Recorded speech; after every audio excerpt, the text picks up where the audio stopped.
Attention active members, in order to earn credit towards LMHF Wellness Program Part 2, you must watch the video in its entirety and email Mia Vicario at mia.vicario@lmhf.net to receive wellness credit.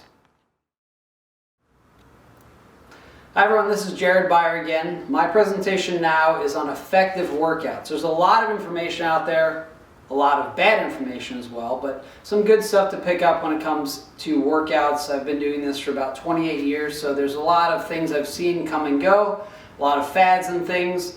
This presentation is on effective workouts, really breaking things down, trying to make this as user-friendly as possible and break down points that we'll discuss, because again, there's a ton of misinformation out there. So number one, this exercise or working out properly is good stress if you do it the right way. If you do too much, it turns into a bad stress, but really it's a stimulus for your body to change. So we look at the FIT principle, which I've discussed before, which is frequency. On average, if you're looking at an actual workout, not talking about cardio and activity and things like that, I recommend people do 4 days max per week. The reason for that is that other 3 days your body's actually recovering and rebuilding. A lot of times people are working out too much and they're actually burning off muscle tissue, which they're trying to actually build up. So really your body repairs itself and grows when you're resting, not when you're exercising. So having the proper type of exercise is really important. Having workouts that are geared around what you want to do versus saying, well, this is really hard, I'm going to do that. Well, why are you doing that? So there's a lot of misinformation out there. And the main thing I will tell you is that most people that work out, you'll see them at a gym and things like that. They can be very intimidating, but most people that work out don't really know why they're doing what they're doing and how to properly do it. So I'll discuss some of the things that are important factors when it comes to evaluating your exercise program and the way to make it more effective. In terms of the I for intensity, that's going to vary based on your goal, right? So not all workouts should be super difficult. You should be doing things that are focused on what you want to do and what you want to attain. If you're really tired and beat up, you're not going to want a really high intensity workout. In terms of the time, when you're doing a proper workout, should be no longer than 45 minutes from start to finish. And that also would include warm up and cool down. So you don't want to be in the gym for an hour and a half, 2 hours. That's ineffective. Your body is in a catabolic state. It's breaking down. You're creating trauma and stress to it. And there's ways that we'll talk about your body repairs and regenerates itself, but it's only when you're resting or not exercising. So the type, I always recommend people cross-train. There's way too many people that are either just do yoga or just do Pilates or just run or just bike. You really want to do all of it, or just weight train, don't do any cardio. You have to really cross-train to hit every different area. So those are keys that we'll look at in this presentation. E for enjoyment. So it's got to be something you actually like doing, but you also have to do the things you don't like. Consider legs. A lot of people don't like to do squats and heavier things with their legs, but those things are very essential because you cannot fire a cannon out of a canoe. So you really need that strong foundation and strength in your legs. So what are your goals? So if it's hypertrophy, which is gaining size and muscle mass, there's specific parameters you have to follow for that. If you're looking to improve your endurance, let's say for a 5K or a 10K or something really long, that should be your goal, but not just training for one thing. You got to spread it out. If you're looking at just training for strength or powerlifting, those different things, Olympic lifting, you have to determine what your goal is, but try to make sure you're hitting all the other areas and make sure everything is well balanced so you're not just a one-dimensional athlete or person. If you're looking at weight loss or weight management, you're looking more at body composition. So again, tracking those things, setting goals, tracking your progress is very, very important. Now, the different types of workouts, I always recommend people work out by themselves in a solo approach because it's your specific goals that you want to work with. If you have a friend that has the same kind of goals, that's great. Having that partner, having that camaraderie with someone else to work out with is great as well. But typically, if you're working out and focus on your specific goal, try to work out on your own. And try to have it done in a timely manner, which we'll talk about, because a lot of people when they work out, they waste a lot of time. And most people complain they don't have time to exercise because it's not really sequentially broken down. So they start it, they go through it, and they're done. 4 days per week. Now, if you have a partner, make sure they have the same goals. Again, there's a lot of people that maybe get with someone that's a friend that knows what they're doing or thinks they know what they're doing, and they bring them through this stuff that really they don't know what they're doing, and it's not really what they want to do. So make sure you know what your goals are and match yourself up with someone that has the same kind of goals. Obviously, people have limitations and injuries as well, which might make some changes to it, but for the most part, make sure it's that your partner has the same kind of goals. If you're looking at doing like a group training session, that's great for motivation. You set an appointment, things like that, but make sure it's something that, again, is focused on your goals. There's a lot of group training out there. It's a very, very popular thing now because there's more direction and instruction versus a standard class. With a class, there's a lot less direction. There's a lot more people involved, so there's a lot more room for error with those kind of things. Now also you could be following a program, whether it's a printed program, could be on an app, could be a video. There's a lot of different ways to find effective workouts, but make sure that they fit into your goals and also any limitations you might have, injuries, things like that, past surgeries. So make sure they're very effective in that respect. All right, so tension and rest. So time under tension is when you're doing a set. The amount of time from when it starts to when it stops is what's called your time under tension. That tension is creating micro trauma in the muscles, and that's creating a stimulus for your body to have to change. The rest interval, which is in between that set, before you go to the next set, whether it's the same exercise or different exercise, that rest interval is very important because that will dictate how your cardiovascular system is responding to this. Because as you exercise, your heart rate goes up. During these rest intervals, it goes down a bit, and then it goes back up as you jump back into your set. So in general, high repetitions are typically going to be low weight, okay, but they're going to require less rest interval. Something that's going to be low reps, so something that's heavier weight, is going to require more rest because not just your muscles are fatigued, but actually your nervous system is more fatigued because you're so focused and putting so much energy into that lift. Keep your rest interval consistent. Unless you're really going up in weight, there's a lot of other little things you can do, but typically try to work around that time. This way you know when your workout starts when it's going to be over. I like to use a lot of these little Tabata and interval timers, and they're great because you know how much you've done, how much is left, and when you'll complete the routine. So using an interval timer or a Tabata app is very, very effective and very popular nowadays. So sets and reps. So sets are really a group of repetitions, but in general, when you look at sets and repetitions, you actually would add up the time. The time under tension is key to looking at what effect this exercise or routine is having on your body. So when it comes to, if you're doing 3 sets of 15, which is like a general standard, that's going to be, 15 repetitions is going to be a decent amount of time. So you're not going to really be lifting heavy weights for 15 reps. So that's considered more for general fitness or more endurance-based things. If you're going to do 5 sets, or 10 reps, you're going to need to do 5 sets, so more to increase that amount of time. If you're doing something that's very heavy, you might, let's say 5 reps, you might have to do 8 sets or more, maybe 10 sets. So again, your repetitions would equal the time under tension. And that is key to really giving your body the amount of tension or stimulus to make the changes to move ahead and progress. So again, this damage is micro trauma to the cells. The cells are actually kind of tearing and some of their inner constituents are coming out. Those things actually will create inflammation and will are caustic to your nerves. So that's where you get that pain and soreness afterwards. A key to that is that you're actually creating overload. So you're overloading the muscles to the point where they start tearing and the insides actually start coming out. It happens all the time. It's not a really dangerous thing unless you do serious damage, but you're going to get soreness. So delayed onset muscle soreness, or DOMS, is basically that inflammatory process after workouts where you're going to get that swelling. So number one, it's going to be an inflammation. It's going to put pressure on the nerves. Number two, if you're looking to reduce it, you have to do what's called active rest. So keep moving around as much as you can. Don't just sit down. If your legs are really sore from squats and you sit for a while, they're going to be very painful getting up because they're not going to be flowing. So it's almost like you have to move in order to get those waste products out of your muscles. So those are keys when it comes to that. Obviously having enough protein to repair the muscle cells is a primary constituent we need to repair muscle. But delayed onset muscle soreness can be very painful.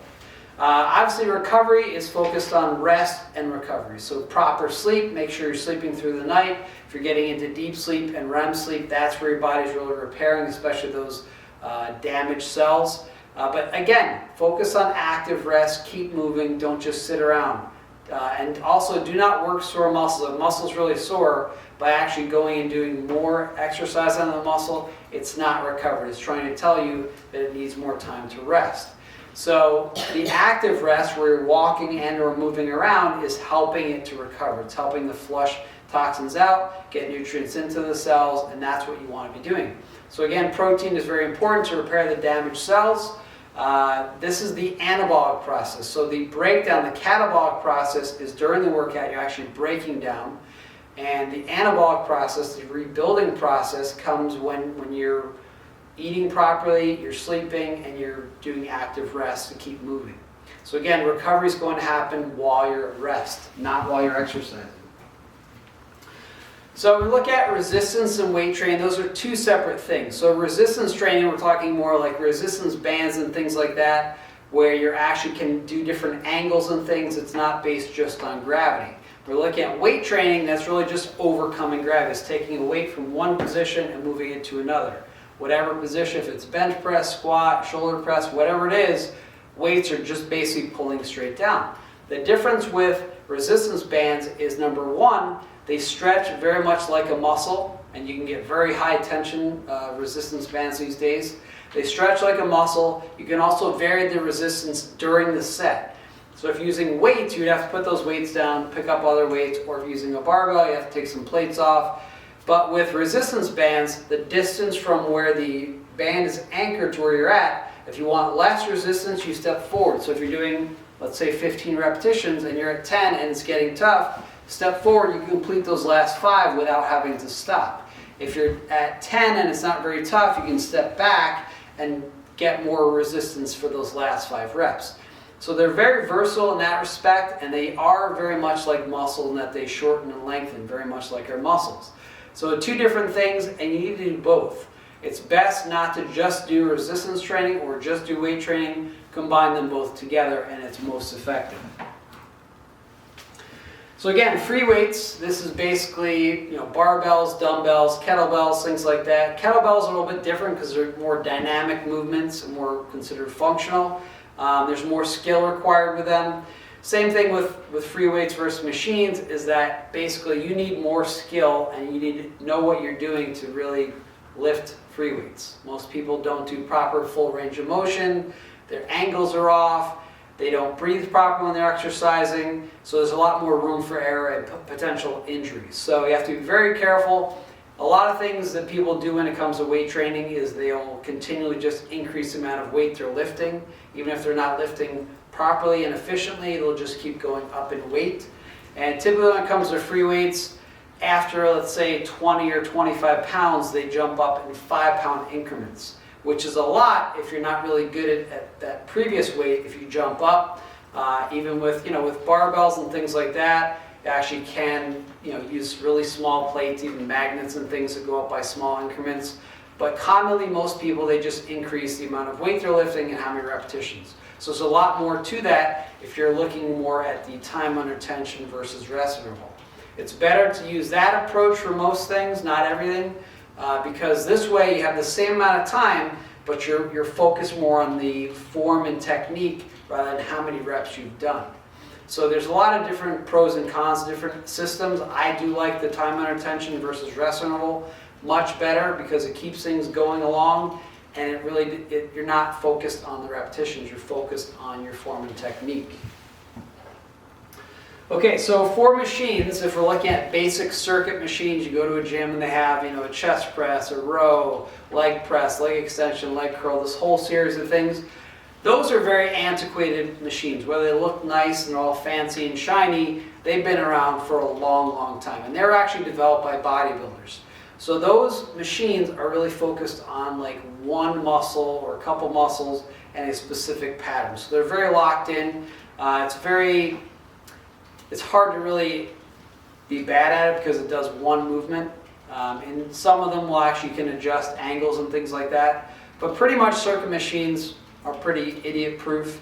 They're very simple to use. Plate loaded are going to be typically a bit different angles, more rounded angles versus like straight planes.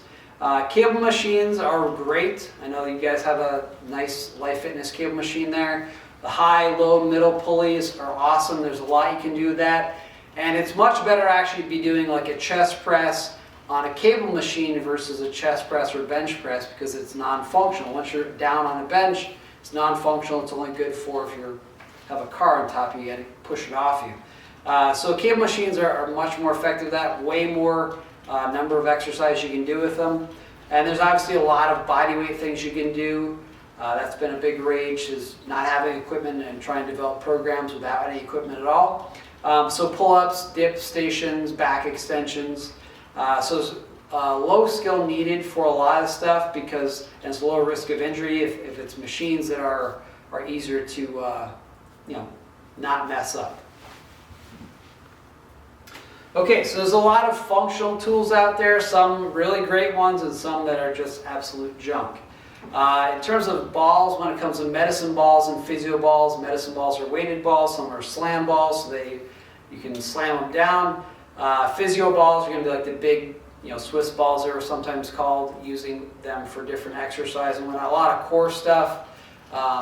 They're great if instead of doing bench press on a bench, do them on a ball, as long as the ball is really thick and there's no risk of it being punctured. Suspension trainers are huge, like TRX and things like that. Those are great tools. There's a lot you can do with them, inside and outside. Ropes are an excellent tool. There's a lot of really cool things to do with ropes. A lot of people don't know what they're doing with ropes. They just kind of slam them, and that's only one of the many things you can do with them. There's a ton of balance tools out there, from Bosus to balance discs to rocker boards, which are really effective. Trying to do some, dumbbell training while standing on a rocker board and things like that are really challenging for your core. It's a lot of plyo equipment, plyometrics, box jumps and things like that. Make sure you're very good at doing that because the edge of a box can really tear open your shin. It's a lot of agility tools, ladders and hurdles and things like that, and all these different course type things. Kind of like Ninja Warrior stuff is really good because that would be more related to different planes of motion versus, like, again, a treadmill or an elliptical where it's just the same plane. So they're training more those movement patterns that we need for better health and especially our joints. So again, body weight has been a huge trend. Obviously using a lot of interval-based workouts. There's tons of Instagram pictures of these different workouts and challenges. Again, you could be using suspension trainers, but a lot of stuff is total body and limited to no equipment. So it's pretty convenient that you could be traveling, you could do it in a hotel room, you could do it in a side bedroom. You don't really need much. And you have to know the right way to sequence things. There's a lot of times people are like, oh, just do squats and lunges and burpees, and mixing it up is really important. But they're very effective. There's a lot of things that can be done with body weight if you know what you're doing. If you're new to fitness, body weight stuff can be good, but some of the stuff can be overly challenging if you're not good at, let's say, holding your body weight up, or just certain things that might be challenging based on any pre-existing conditions you have. So body weight is great for a lot of this very simple stuff to get a great workout. It's not something that's going to be totally for a gym, but it's a simple thing that could complement that if you can't get to the gym. So again, thanks for listening. If you have any other questions, feel free to contact me. I will provide a couple different workouts from some basic stuff based on the equipment you have at the gym there. An intermediate workout, a more of an advanced workout. And again, there's tons and tons of different styles out there. The main thing, it's got to be right for you. You have to understand, why am I doing this? What is the effect? And how can I do it safely? And how can I progress with it? Again, most people, when they look at progression, they're just going to do more weight for more repetitions. What is the overall effect? So a lot of people actually focus most of their training on bodybuilding, which is not really good for everyday life.